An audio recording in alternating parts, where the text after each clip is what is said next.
What's up, everybody? Welcome to another episode of the Surf and Sales Podcast. I am Scott Leese, co-founder and co-host of the Surf and Sales Summit with my good friend Richard Harris. How's it going, my man? It is going well. Virtual hugs today, based on Yeah, my LinkedIn post. So it was pretty cool with some AI. But I'm good. I'm good. I feel like I haven't talked to you in a couple of weeks, other than text messaging. And you're a that counts texter, and in I'm a this talker. day. Yeah, well, that's because you're 10 years older than me, and that Right. generation talked on the phone, and I'm in the text generation. And our guest today, Thibaut Souyris, is probably in the like In Snapchat between. generation or Oh, something there like he that. is. Yeah, Yeah. I don't Yeah, know. I don't know how he communicates. What's going on, Thibaut? How are you, man? I'm doing great. What about you guys? We're Well, good. we're still above ground, dude. That's what matters. We That's what are we matters. are we are Jesus. kicking. We are kicking. Thibaut is the CEO and founder of Sales Labs, and I want to talk to him specifically because he just relocated about 6 months ago from over in Europe over to Mexico. He is in the mountains in Mexico, in this beautiful town. Welcome to the show, man. It's good to have you back. It's been a few years. Yeah, thanks you guys for having me back again. Really excited to dive in today. Okay, so first question. You relocate halfway around the world, relocate the business with you. What facilitates this change and what has been an unexpected challenge now that you're in your new spot? Oh, that's a very good question. So what facilitated this change is that my wife is actually from Mexico. She's from a small town that's called Irapuato, which is, if you type it, I think it's the sixth most dangerous town in the world. Holy smokes. That's the Wow. town your wife is from. Yeah, Right. and I go there Wow. very often. So it's Oh statistically my one of God. the most dangerous town in the world. And we pass by Celaya, which is even more dangerous. So these are all stats that are very interesting. But when you know what to avoid, what not to do, and what to do, it's actually very nice, nice places. But yeah, we live in San Miguel, which is a lot safer. And so my wife is from this part of town. And around in 2020, we started building a home there in San Miguel with the goal of renting it. And when the home was kind of close to being built, we started furnishing it and we're like, hey, we really love it here. So I don't think we're gonna, just like we're gonna rent it. I think we're gonna come and live there. And so as both of us work remotely, my wife is account executive for a tech company, like remote tech company, and me, just do whatever I want. We say, hey, let's do it, and that's been amazing. And one of the biggest challenge, and you won't believe that, has been to have what you call an e-firma, which is an e-signature to declare your taxes in Mexico. So the government would not take our money. So they were basically, no, we cannot really register you, whatever, because of a comma on my name. So my name is Thibaut, Luca Souyris. And the comma in here was not the same as another paper. So they were like, no, we can't really register you. So we're basically making money without paying taxes for 3, 4 months, and they wouldn't take our money.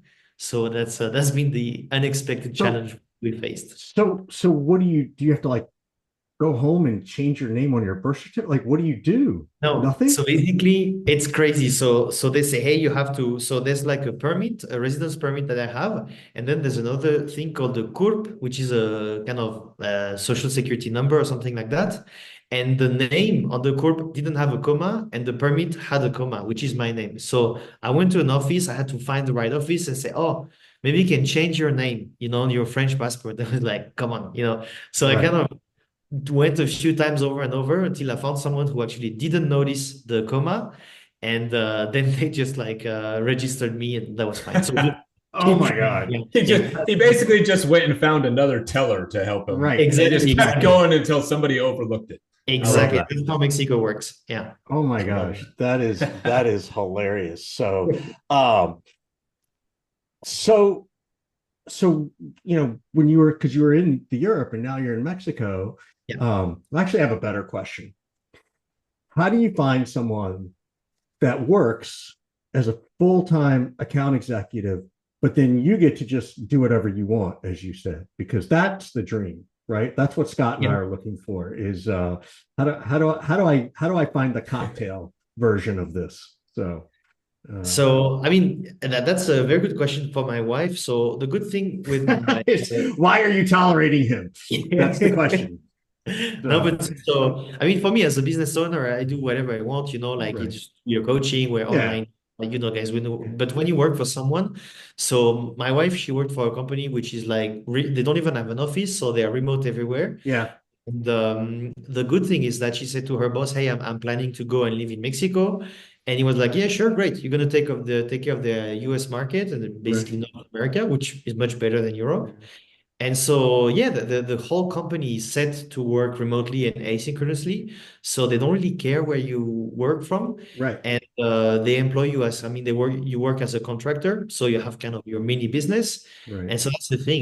For remote salespeople, if you want a freedom, often you're going to have to basically do your own entity or as a Right. freelancer or contractor. And you won't have the same kind of protection, as you would get in Europe, for example. Got it. So what about you, right? So was your business based mostly in Europe, and now are you still are your clients in Europe, or are you also being able to move to the US? Because I think that's always an interesting thing, Yeah. right? Like Yeah. Scott and I've often talked about, gosh, I'd move to Costa Rica or whatever, but we could still do our business there, right? Like very different than having off hours with Yeah. a different part of the world. Did that shift in your business at all? So yeah, but in a really good way. So I mean, I've been working with both the US and let's say Europe for a while. So a lot of my customers have been in both locations. And from 2020 until 2024, we would go and come here 3 months a year from January to March. And so I got really used to kind of dealing with customers on different time zones. So one of the big things that actually helped me is to restrict my calendar and just take calls. Maybe I have the 3 hour window in the morning in Mexico where I take calls. So it's like early afternoon, late afternoon for Europe and morning for the US. And it works extremely well. And so by just doing these, people respect a bit more of your time.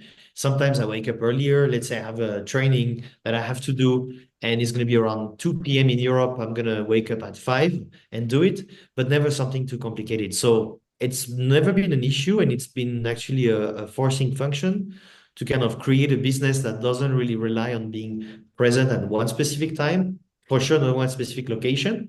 But yeah, that's how I've been doing it, and the transition has actually not been that hard. One thing that I really respect and appreciate about you is the way that you are utilizing LinkedIn. And I know part of your business is to share a bunch of LinkedIn tips and stuff like this.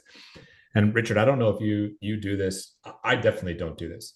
I'm reading Thibaut's About Me section on LinkedIn. And the very bottom says, if this sounds like something useful to you, here are 3 things you can do right now. And he's got 3 calls to action: follow me, join my wait list, check out my courses, etc. Brilliant. I don't do that, which is I'm sitting here going, I'm an idiot. I haven't thought of this in 10 years. I don't do that. Yeah. Nobody's told me to do this. So I'm going to take some action and edit and adjust and try to like mirror you, if that's okay. Yeah. What are other like LinkedIn tips beyond the obvious stuff, like deeper tips like this one that you weren't even sharing? I just kind of discovered it. But what are some different tips that you might share and coach people on, specifically around LinkedIn growth and utilizing the platform? So you mean more for LinkedIn to get more followers and monetize your LinkedIn, let's say as a creator, or more as a sales guy? Either way, actually, I'm not sure. I'm not even sure there's a distinction anymore between the two. Yeah. To be honest with you. Yeah. So I mean, LinkedIn is I think you guys have seen it, but it's kind of a crazy ride we're in right now where so we have all this AI generated content. People are doing memes, and it became kind of Instagram where you just do like you post dumb stuff, and just like you get thousands of likes, reactions, whatever. And so virality has been like the biggest thing we've seen, where a lot of people are out of nowhere. They just become super viral because they manage all these kind of growth or viral growth on LinkedIn.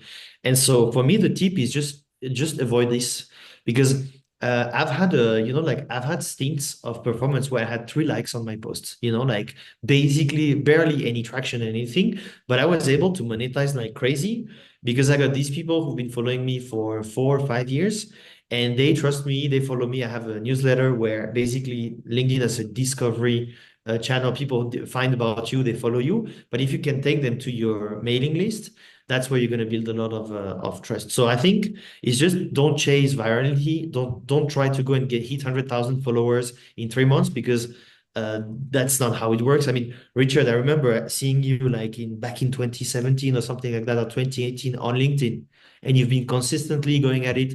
And I'm sure you had phases where nothing works, and then you're like, okay, should I give Oh, up? I'm in the phase of right now, nothing works. I'm Yeah, literally like Scott and I text about this almost daily. yeah. Like I am definitely in that phase where nothing works. But I have another question about this, but Yeah. keep going on about LinkedIn. Sorry to interrupt.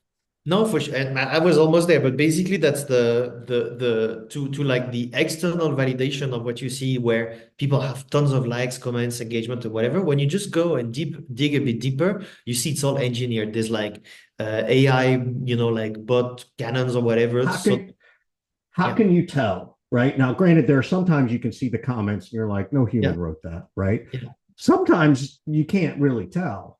yeah. Is there a way you can tell? Have you figured out a way to look at it and go, that sounds pretty human, but Scott didn't write that. That was AI. So with Scott, I never really see that, because he's always, I'm pretty sure or either his AI is trained really well, or, he's just, always Yeah. there. But Listen, one if thing, you know anything about me, I don't know how to use AI. I Yeah, can yeah. okay, He doesn't. barely turn on my computer, dude. So it's definitely me. yeah. And so the thing is, for me, is more the people. So you see, let's say if you see something and you're like, this is dumb, but then there's like thousands of engagement, you're like, okay, most likely it's kind of a pod or engagement pod. And then you look at the people, and there's a lot of reshares, and they reshare from all around the world, from very different industries. Let's say you work in SaaS, and Right. then a construction worker or engineer that reshares. So that's kind of an automated pod. A lot of these. Then the comments, the nature of the comments. Some comments are just like really without any substance in it. And so it's either people who write stuff that has no substance, or a lot of paraphrasing when they say, oh, you post about, I don't know, prospecting using the phone. And they say, oh, prospecting using the phone is such a great way to build a relationship with Yeah. customers. I've noticed Kudos, that one. whatever. So paraphrasing is a big thing of AI, and it's a good way of seeing it. That's cool. I like that. I got one more LinkedIn question, then I'll let Scott ask some more questions. The theory is, that if you're trying to create engagement, I don't even mean go virality engagement, that you're supposed to go spend 15 minutes before you post Mhm. engaging with other people's content on LinkedIn. Do you believe this theory? Have you tested this theory, or have you just sort of said, yeah, that seems to make sense based on what you do? So I've tested it, and I think 15 minutes before post is not enough. So for me, I think it's just like is tapping into the human part. So if I go and comment regularly on your post, at some point you're gonna be like, okay, this guy's really being serious, and I do thoughtful comments, obviously. Okay, this guy's really involved in trying to kind of get in communication or build something with me, and so naturally you're gonna start seeing more of my content. And if you start engaging, there's gonna be like kind of a, I don't know, flywheel or something like that. Right. And I think 15 minutes is not enough. It's just like you have to work for days building like let's say a list of people you want to interact with, and create some really strong relationship. And so there's a guy named Harris Halkich. I don't know if Yeah, it's we know. Yep. He's been on the and podcast. We love he we love Harris. he's genius about that. He's Yes. really good at doing this, where he creates list of people in a really thoughtful way. And so that's exactly that. But the thing is not an AI trick, or it's just a human thing where he's there, he shares a lot of value, and he's really upfront about that. And he connects with people, and as a result, we connect with him back. And so I think that's the thing, where 15 minutes is a good KPI, but that's not really just, it's like doing it for days, weeks, that really makes a difference. I know one of the things you're big into is building and growing the newsletter out. Mhm. As somebody who's kind of restarted the newsletter journey and a way to try to reclaim my audience, so to speak, what kind of advice can you give somebody who's trying to kickstart a newsletter beyond the like, hey, be consistent, Yeah. promote it, that type of thing. Because everybody's heard this advice now. And I'm like late to the party, and Yeah. kind of restarting. But everybody's heard this advice. You got to own your audience. These platforms don't care about you. They can hijack your profile, take you down, whenever they want. So what does somebody do? What does somebody do to grow this newsletter, and maybe more importantly than grow the newsletter, make it impactful enough to drive business for themselves? Are you talking about newsletter, regular newsletter, or are you talking about LinkedIn newsletter, Scott, just for differentiation? I don't even know the difference. What is a LinkedIn newsletter? It's All just a right. newsletter. No, it's different, but that's okay. So let's So ask for the Let me basic see. newsletter. I told you I don't know anything at Yeah. all. I'm talking about a normal newsletter, not in LinkedIn. Okay. yeah. That's And what by the I'm way, asking. I wouldn't do a newsletter on LinkedIn because if they decide to kind of ban you, the newsletter on LinkedIn is also, it There can you ban. go. Then you lose the newsletter then. Yeah. So so use, let's say, a program like Disagree. Kit or Active Campaign or whatever. So the first tip I would say, don't use AI to write your newsletter. That's the first thing. If you want to be impactful and different, don't use AI. I had a guy who sent me a message say, I read all your newsletter. I love them. I post like weekly. And I love them because there's typos in there. So I know it's you who's been reading it. And so yeah, I just write my newsletter. I sit down, write it down, and make mistakes. I'm French, so I don't really speak or write perfect English, but I make mistakes. So first thing is just do that. Don't use AI to write the newsletter. And I think one thing that often is really hard with newsletters, that if you do it weekly, so that's 52 weeks a month, and that's sorry, 52 weeks a year. That's going to be a lot of stuff you have to talk about.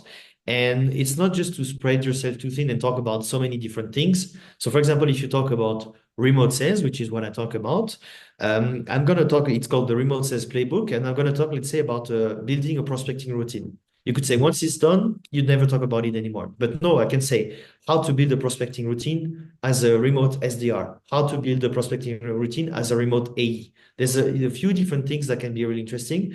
And so it's really just like find maybe 10 topics that you want to speak about and just like keep writing about it. And as you keep writing, you're going to be like, hey, I'm always repeating the same thing, but no, you're intellectualizing and really developing your expertise while you're building the newsletter. And that's why people go for the newsletter. So that would be the two tips I would give. That's interesting. I definitely have that feeling of, oh my gosh, I've already talked about this like a million times, Yeah. which makes it hard because now you're putting pressure on yourself. It's like, I got to come up with something new and innovative and brilliant today. And sometimes you don't have anything, you know, you don't know what to Yeah. write about. It's like, oh, I guess I'll talk about cold calling again. Yeah. But I But you think have that's to, you also have, the part. Go ahead, Scott. it's like, it's hard to stay intellectually stimulated sometimes by the same topics, like over and over and over. Maybe that's just me. No, I Yeah. think, but I think that's where you can use AI. Don't use AI to write the content. Use the AI to prompt you. Say, hey, I feel like I should write something like this, and I've already written something, but I know my audience likes it. What are three topics that I could also write about around this? Then let AI give you the topics, and then you go write it. You can still, so there's a way to leverage AI to help you with the creation process, not the execution of the entire content process, at least in my opinion. Yeah. And one thing so I've been doing a course on a newsletter, which is called category newsletter or whatever. And they talk really about one thing is there like a topic you know about and a topic or it's kind of this Venn diagram where you have a topic you know about and something you're still excited to learn about every day. And so that's really the thing where it's for me, for example, sales and tech sales and everything has been something I've been focusing on a lot. But nowadays, I'm more interested in real sales. Like I meet someone, and how can I sell something to someone? And so that's the topic. So basically, selling as such, I just love it. Like if I can spend my day closing deals and small deals, I prefer smaller deals than bigger ones. I'm just happy, So I kind of go and start like in Mexico. You can sell everything you want. I sold windows. I sold like I have a car wash, an at-home car wash that I run in parallel. And so that's the things where I'm always excited about learning about that. And in my newsletter, I talk 80-90% about tech sales, remote sales, but I also I have a specific link where I talk about the more real life sales, the things where it's a concrete problem people have, and how can you, build a solution and make a profit out of it. And so that's what I would recommend, is really find something you're excited about and integrate it into your kind of topic or area of expertise. Scott, I have a question for you, Scott, because you are tech averse, right? Challenged. Well, yeah, somewhere in between, right? When you do get unmotivated, right? And I know you, and I don't know the answer to this question. I do know you go through these moments of like, I don't know what to write about. I'm burned out. I can't 100%. think of something, right? What do you do? Because I know you post every day anyway. So how do you get past that? And what advice would you give someone who's feeling that struggle of like, and it doesn't even have to be about posting on LinkedIn. It could be like, I'm tired of grinding out cold calls today. I'm tired of having these stupid pipeline meetings. Yeah. Like everything. What advice do you give someone to do? Yeah. It's I'm tired of delivering the same pitch. I'm tired of giving Thibaut the same advice that I've given him every day for 6 months. Right. It's I always go back to this statement that my dad made, God knows how many years ago, and he just would say, they call it work for a reason, son. Meaning it's not supposed to be easy. It's not supposed to be fun. You're not supposed to want to do it all the time. And, people maybe disagree with that these days. It's very in vogue to be like, do what you love and ignore everything else and all that kind of thing. But at some point in time, even if you love something, it gets fucking hard. And it gets boring and it gets repetitive and all this kind of thing. So I definitely struggle with this. So what do you do? In that moment, I just do it anyways. I don't necessarily have to feel good about it all the time. Like, I think some people think about creating content and they're like, I have to feel good about this in order to put it out. I put out things all the time that I don't feel great about, that I know is maybe not my best work. Some of those posts go off and I'm like, I didn't even feel good about this. And this one did better than the last 10 things that I felt really good about. Right. So I know that basically, like, I have no control over what's going to work or what's not. That's what I think. So maybe you should care less. Is that your advice? Maybe you should care less. I don't know if it's so much about caring less. It's just you have to do it anyway, even when you don't want to. It's no different than dieting. You have to watch what you eat when you don't want to, or working out. I don't want to go to the gym today. I have to do it anyways to stay healthy. Or staying sober. I don't want to go out to this thing and not have a cocktail, but I have to do it anyway. Right. So I think I just have figured out a way to do things anyway, even when I don't want to, or I'm not as passionate and motivated by it. And then what gets me out of the rut, I have found, is a few things. Number one is the more that I read, the more ideas come into my head. And I don't necessarily mean reading the, 10 Commandments of Sales business books over and over and over. It could be a work of fiction. It could be, articles in a magazine, things like this. But something for me about reading other people's thoughts and ideas and stories fills my head with new ideas. So that's part of it. The second thing I need to do is I need to talk to different people. If I'm only talking to Richard and Thibaut all day long, then I'm only getting ideas and stories and philosophies from these two guys. And at some point in time, I run out of stuff. So I have to kind of expand my circle or switch up my circle a little bit to get some new information and ideas. And then the last thing I'd say is I seem to be built in such a way where I have to have at least one thing going on that's new and exciting. I have to be thinking about some new thing. And that's the thing that sometimes sustains all the other things and businesses that I do, is that new kind of influx of energy and excitement. I don't know, Thibaut, do you want to answer the same question maybe that Richard just asked? I would love to. I love the answers you gave, and just sometimes. So I've been working for myself for a bit more than 6 years. And sometimes it just sucks, it's work. Most of the time it's great and everything, but it's work. And so one thing is for my grandfather told me that life is how you call that? Like it's balancier in French is basically, so it's kind of a pendulum where there's great times and great seasons in your life where everything's exciting, everything's great and everything, and others where everything is bad and just you can't find the energy, you can't find the anything that motivates you. And for me, it's just I know this will pass at some point, so I'm tired, I'm bored, I'm just gonna stick to it because that's in the end, that's what pays my bills. Like if I go and I don't work and do what I have to do, I won't have money, I Yeah. won't have proof and everything. So yeah, I just do it because I need to do it. And knowing that at some point I'm gonna find, like by maybe having a healthy routine, working out, and as you said, meeting other people. For me, it's really I get so much energy by meeting new people. So that's really this thing, and knowing that, yeah, sometimes it just sucks. You have to, keep doing it, and you just like can't do it anymore. Just change what you're doing. And personally, for me, I can't work for anyone. So I just know sometimes I hate doing what I'm doing, but I do it because I know I would hate everything else more. So I just do it, and like sometimes I'm like it's just about the energy I have. But in general, things go back to being like what I like, and yeah, it goes from one season to another, you could say. What about you, Richard? How do you get out of that rut, if you want to call it that? Any different answer than Thibaut and I gave? Well, sometimes I don't, right? So like I don't You post don't get every out of day. the rut. Oh, you No, don't no, post. no. Sometimes I don't post, right? Yeah. And and I know that affects my engagement, right? But I've also, again, for me, I've also done the analysis that look, 2% of my traffic on my website comes from LinkedIn directly.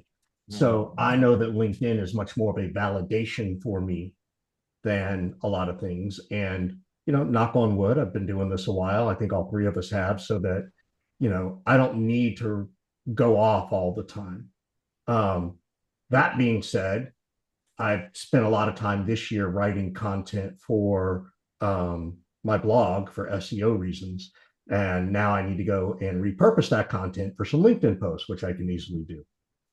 Um, and so that will now create my content flow around stuff. So sometimes I don't push myself, and maybe that's a bad thing, right? And then I complain to Scott, I get 0 engagement. I got 284 views on my post this morning. Yeah. What the fuck, It's different. So it's a different philosophy. It's like yeah, Thibaut and I are pushing ourselves to do something that we don't want to do, whereas right. you're listening to yourself say, "I don't want to do this," and therefore you don't do it. Right. Not But that then not I that go do one is something. not that one is better than the Right. other. It's just different. Right. And I do make sure that I'm doing something around the creative side to be used, right? Like I do go create these these other blog posts and stuff because I know that that's the long tail game. Or I spend time in the communities, right? A lot of times the advice, I don't know if either of you've done this, Scott, we're in some of the same communities, people ask for advice, I type it up and I'm like, oh, I should make a blog post about that. Or, oh, Yeah, I could you're good at repurpose that. You're good at that into stuff. LinkedIn, right? One thing I also learned is I kind of don't give a shit about for content. I don't give a shit if I put something in my newsletter, write about it on LinkedIn the same day, and put it in my LinkedIn newsletter the same day. I could care less. People never say anything about it. B, I haven't seen some massive flux of like people all of a sudden unfollowing me. Yeah, like, you said the same thing right, everywhere. Right. People maybe don't even notice. That's what I think, right? Particularly when I only have, two. Or you're hitting engaged. totally different populations. Yeah.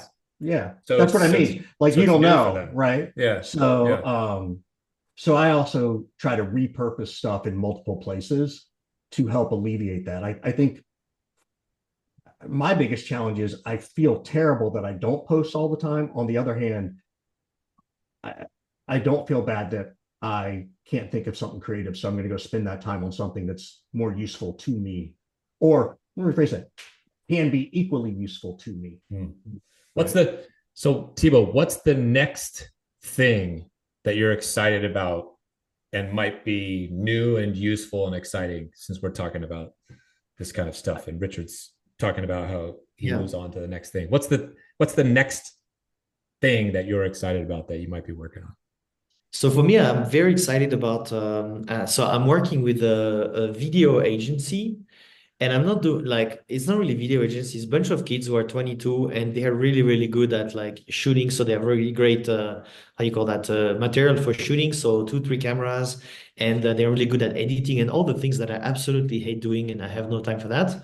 But instead of just sitting there and be like, hey, this is this tip about sales, I will just go to different locations in San Miguel where I live, and I'm just going to go and talk about sales. And so that's one part about this, where I just sit at the bar and I just serve myself tequila and I just start talking about sales, and so that's You had Scott at tequila. what do you say? I said you had Scott at tequila as Yeah. soon as you said tequila. Yeah, Yeah, no, it's I'm on my and way. so there's different places. For example, I know a guy who does iron work, like doors and everything. I'll go and do an interview with this guy or talk about sales in his workshop, And so there's another one. It's called it's kind of a finca, which is like a big place, like with really nice building where you can do like weddings and everything. And I know the owner, so I'm just gonna go interview the owner and talk about the finca and everything while I talk about sales. So the background is just not this kind of wall, but it's kind of all the colorful part of my life.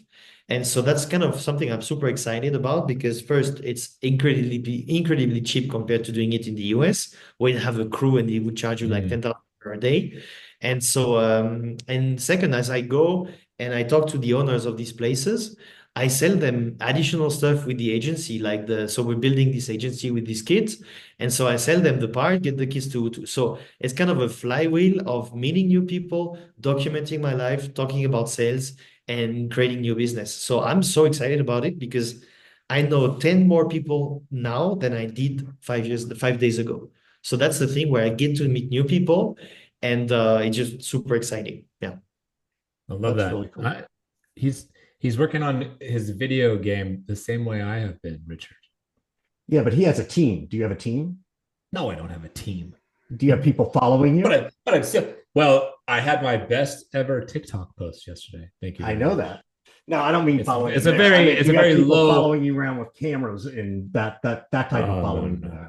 Yeah. Yeah, and on that topic, if I can add something, that's been for 2 3 years. I was thinking, hey, I need to do that, but I hate people who just like you're somewhere, and then there's people taking selfies and doing video vlogging and Yes, I everything. have that. I have that problem. Yeah. But whenever you go and you say, hey, today we're going to do a shooting day, and you plan your day logistically, and people follow you, and you're acting, you're meeting people, but they're following you with cameras, you get very comfortable with it because that's not going to be every day like that.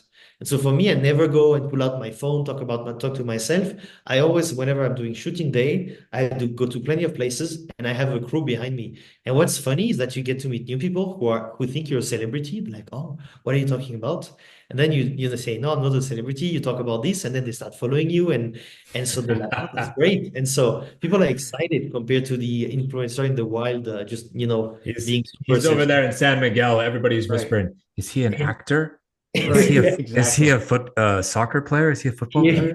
Right. He cannot be a sportsman because he's not in shape enough. But yeah, My problem is I want him to follow me around 24/7, right? Like I want him to follow me around and like yell at my kids and all that, Too much. like this. So, yeah. So cool. Well, we appreciate you spending some time with us again, man. It's always good to see you and catch up. Everybody should follow you and check out your newsletter and your courses and stuff like that. We always end every show by saying, how can we be helpful to you? Do you have any questions for us? So it's that time. How can we serve you? I mean, so if you could, you already did it where you say, hey, follow Thibaut on LinkedIn and on my newsletter. I think that's two things that can be really useful to people. So I can send over the link, and if you can share it with people like on the show notes, that would be amazing. Of course, yeah. Already inviting me has been super helpful. So that's, I'm not going to ask for more. It's super nice. And it's always a pleasure to be here speaking with you. Well, we got one question. That. Oh, here we go. When are you coming to Serpent Sales? When are you coming, man? Like, when are you coming to the event? Like, we've known you for years now. Now that it's going to Europe and it's going to Portugal. Yeah, now that he's not in Europe. You've moved to Mexico, which is closer to Costa Rica. Like, when you coming? So I'm not coming for Portugal because when is it actually again? October. October. So I'm expecting a second boy in May, and so we're gonna be into Europe until basically end of August. So October, I don't want to travel the other side of the world. But if you do it again in Costa Rica, next one, I swear I come because it's gonna be just There we like go. All right, there it is. All right, that's on record. It's on next record. one, There's a recording. I'll be there. We're gonna have Jeff go open the page up for deposits, and you're Yeah, gonna put your that's deposit right. down. That's right. Okay. Speaking of surf and sales and deposits, we are down to our final 6 tickets, 6 left out of the 24 that were originally available. We are rocking and rolling. Check it out at surfandsales.com. It is the first week of October 5th through 9th in Peniche, Portugal. Surfandsales.com. Thanks for spending some time with us today, and we will see you all next time on the Surf and Sales podcast. Thanks, Thibaut. Thanks, Thibaut. Yes.